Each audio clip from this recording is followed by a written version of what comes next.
మీ జీఐఈటీ ఇప్పుడు జీజేయుగా మారింది. 2000కు పైగా ప్లేస్మెంట్స్, ఐపీఎం, కేపీఎంజీ వంటి సంస్థలతో ఇంటిగ్రేటెడ్ కోర్సులు. యూపీఎస్సీ కోచింగ్, అడ్మిషన్లు ఓపెన్.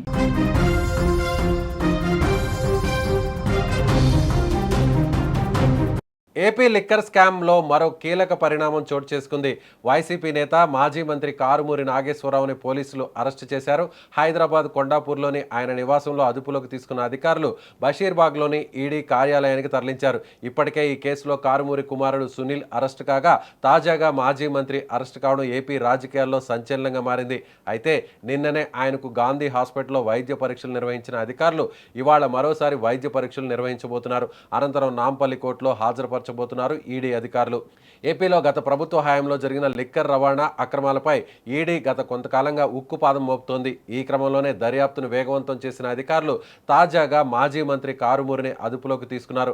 నిన్న ఆయన్ను అరెస్టు చేసిన అనంతరం నిబంధనల ప్రకారం గాంధీ హాస్పిటల్కు తరలించి వైద్య పరీక్షలు నిర్వహించారు.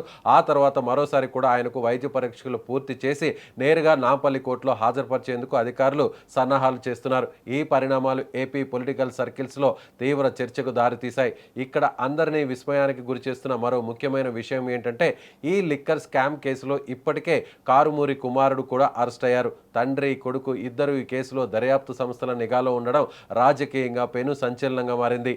ఏపీ లిక్కర్ రవాణాలో జరిగిన వేల కోట్ల రూపాయల అవకతవకలు, అక్రమ లావాదేవీల వెనక ఎవరెవరి ప్రమేయం ఉందనే కోణంలో ఈడీ దూకుడు పెంచింది. ఆర్థిక పరమైన అక్రమాలు నిరూపించే పక్కా ఆధారాలతోనే ఈ అరెస్టులు జరుగుతున్నట్లు తెలుస్తోంది. ఇక ఈ కేసులో కారుమూరిని నాంపల్లి కోర్టులో ప్రవేశపెట్టనున్న నేపథ్యంలో ఈడీ అధికారులు ఆయన్ను మరింత విచారించేందుకు కస్టడీ కోరే అవకాశం ఉంది. లిక్కర్ సిండికేట్లకు సంబంధించిన కీలక డాక్యుమెంట్స్, హవాలా లావాదేవీల కోణంలో అధికారులు ఆరా తీయబోతున్నారు. ఈ విచారణలో మరికొన్ని పెద్ద తలకాయల పేర్లు బయటపడే ఛాన్స్ ఉందనే ఊహాగానాలు గట్టిగానే వినిపిస్తున్నాయి. రానున్న రోజుల్లో ఈ కేసు ఏ టర్ను తీసుకుంటుందనేది అత్యంత ఆసక్తికరంగా మారింది. ఇదిలా ఉంటే కారుమూరిని అరెస్టుకు ముందు ఓ నాటకీయ పరిణామాలు చోటు చేసుకున్నాయి. తనను అరెస్టు చేయొచ్చని ఊహించిన కారుమూరి ముందస్తు బెయిల్ కోసం ప్రయత్నించారు. హైకోర్టు, సుప్రీంకోర్టులో ఆయన పిటిషన్ను తిరస్కరించాయి. ఇది రాజకీయ కక్ష సాధింపు చర్య అన్న కారుమూరి వాదనలు సుప్రీంకోర్టు కొట్టేసింది. దీంతో ఏ క్షణమైనా అరెస్టు కావచ్చు అని భావించిన కారుమూరి హైదరాబాద్లోని కొండాపూర్లో ఉన్న ఆయన నివాసంలో ఉండగా ఈడీ అధికారులు అదుపులోకి తీసుకున్నారు. ఇక అక్కడి నుంచి బషీర్బాగ్లోని ఈడీ కార్యాలయానికి తరలించారు. అనంతరం గాంధీ హాస్పిటల్ తీసుకెళ్లి వైద్య పరీక్షలు చేయించారు. అక్కడి నుంచి మళ్ళీ ఈడీ కార్యాలయానికి తీసుకెళ్లారు. ఇవాళ కోర్టులో హాజరుపరచబోతున్నారు ఈడీ అధికారులు.